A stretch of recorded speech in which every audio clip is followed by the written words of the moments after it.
ये कहानी है उदयगढ़ राज्य की, जहाँ भानु प्रताप नाम के एक घमंडी राजा का राज चलता था। भानु प्रताप को महंगे वस्त्र, गहने, अच्छे पकवान और भोग विलास के अलावा कुछ नहीं सूझता। वह गरीब लोगों को अपने राज्य की गंदगी समझता।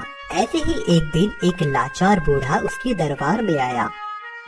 महाराज की जय हो, महाराज की जय हो। महाराज, मेरी पुत्री का विवाह आने वाली 7 तारीख को होना है। मैं और मेरा परिवार चाहता है कि आप हमारे विवाह समारोह में पधारें और उस सभा की शोभा बढ़ाएं। ये तूने सोच भी कैसे लिया कि उदयगढ़ का सम्राट भानु प्रताप तुझ जैसे गरीब कंगले के घर दावत पर आएगा? तेरे बदन से आ रही गरीबी के बूढ़े राजमहल दूषित कर दिया है। इससे पहले मैं तुझे हाथियों के पिंजरे में फिकवा दूं, मेरी नजरों के सामने से दूर हो जा। बूढ़ा बेइज्जत होकर राज दरबार से अपने घर की ओर लौट गया। समय यूं ही बीतता गया और एक दिन राजा के घर एक बेटी ने जन्म लिया। वो नन्ही राजकुमारी सुंदरता में किसी परी से कम न थी। राजा ने सभी दासियों को बुलाया और कहा, मेरी नन्ही राजकुमारी को हाथ लगाने से पहले तुम सबको प्रतिदिन गंगा जल से स्नान करके आना होगा और अपने इन गंदे हाथों पर दस्ताने पहनने के बाद ही तुम मेरी नन्ही राजकुमारी को नहलाना और बाकी के काम करना। वहीं रामगढ़ में ही एक गड़रिये दंपति के घर में एक बेटे ने जन्म लिया। उस बच्चे के दाहिने कंधे पर एक ओम का निशान बना हुआ था।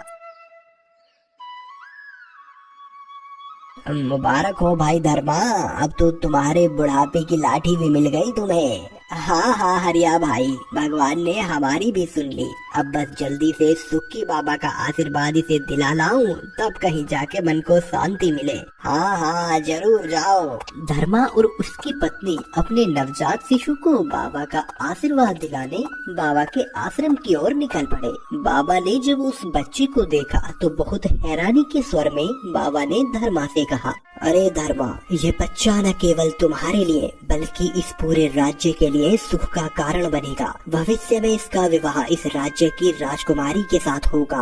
क्या एक गड़रिये के बेटे का विवाह एक राजकुमारी के साथ? हाँ धर्मा, विधि के विधान को समझना हमारे तुम्हारे बस की बात नहीं। ऊपर वाले ने बहुत सोच समझ के इस बच्चे को यहाँ भेजा है।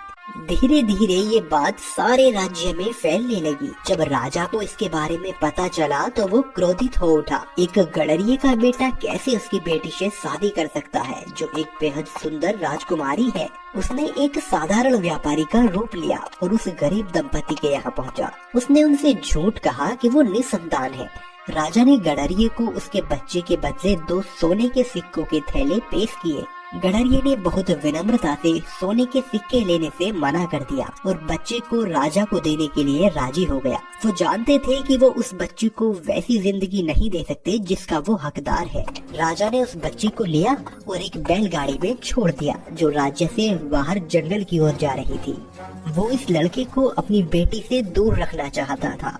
उस सुनसान रात में राजा ने सोचा कि उसने तकदीरें बदल दी है, पर ऐसा नहीं होना था। बैलगाड़ी से वो बच्चा एक गरीब किसान दंपति को मिला जिनकी अपनी कोई संतान नहीं थी। अरे अरे भाग्यवान, सुनती हो? तनिक देखो तो, ये छोटा सा बच्चा न जाने कौन यहाँ छोड़ गया। इतने छोटे बच्चे को आखिर कोई कैसे इस वीरानी में छोड़ के जा सकता है? भगवान जाने किस डाली का ये फूल है जो अब उससे बिछड़ चुका है। मैं तो कहती हूँ जी, हमारी भी कोई औलाद नहीं है और इसकी भी माँ बाप का कुछ पता नहीं है, तो क्यों ना हम ही इसे अपना लें? हो सकता है भगवान की यही मर्जी हो। किसान और उसकी पत्नी ने बच्चे को पालने का फैसला किया और उन्होंने उसका नाम रखा भरत। समय ऐसे ही बीतता गया और राजकुमारी भी अब बड़ी हो चुकी थी। एक दिन राजकुमारी अपनी दासियों के साथ राज्य के बाजार में घूमने के लिए निकली और तभी घगासुर नाम के एक जादूगर की नजर राजकुमारी पर पड़ी। राजकुमारी की सुंदरता को देखते ही जादूगर मंत्रमुग्ध हो गया और उसने अपने साथी से कहा, देखो